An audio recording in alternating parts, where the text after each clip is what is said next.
Yeah, I think targets or quotas or anything for women in politics is a terrible idea, because those women will never know for sure whether they were selected on the basis of merit or on the basis of their biology. And I think, you know, when you hear people like Kelly saying earlier this week or last week, I think, you know, women need help in Parliament to have the confidence to raise their hand and ask a question. It's like you're talking about school children. These are adults. These are autonomous adults who have... That. It's in your ABC interview. These are autonomous adults. They have freedom. No. They have autonomy. And the problem is that women are being infantilized by this process. So much of modern feminism actually infantilizes women by treating them as incapable of negotiating public life on their own without the assistance of the government or targets and so on. And the thing I find really obnoxious about this discussion is the idea that women make politics more consensual and more conciliatory and more friendly. And what you have is the rehabilitation of the old prejudice that this is the fairer sex, that they're mothering, that they're caring. My political heroines were not consensual. Bernadette Devlin, the MP for Mid-Ulster in the 1970s, who strode across the House of Commons and punched the Home Secretary in the face when he lied about Bloody Sunday. She wasn't consensual. This idea that women are more consensual than men, more caring, more motherly, is actually, in a PC form, it rehabilitates an old prejudice.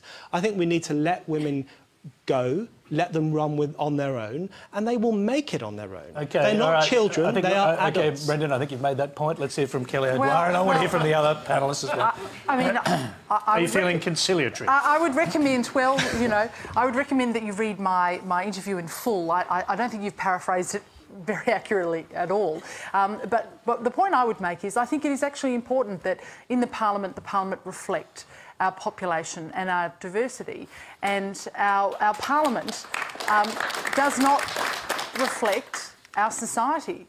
50% and more of our society is actually women, and we don't see that reflected in the Parliament. Now, all I'm simply saying is not that you don't pre-select women based on merit, that you don't pre-select people based on merit. In fact, you know, of course, you've got to get the right people for the job. What I'm simply saying is that we do need to acknowledge that, particularly, you know, in my party, and I've spoken about my party, the others can talk about their own parties here, but we do need to see more women in the Parliament, and that only by having a target can you actually measure your progress.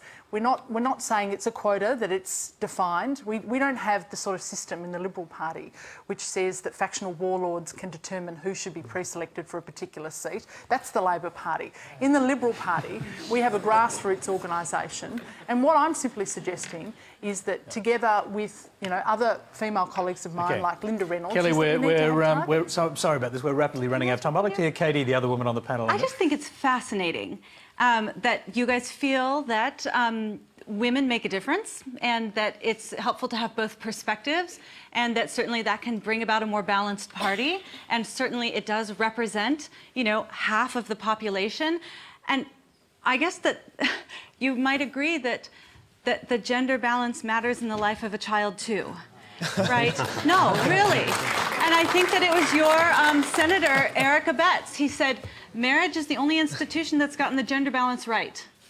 And he's right. You're not proposing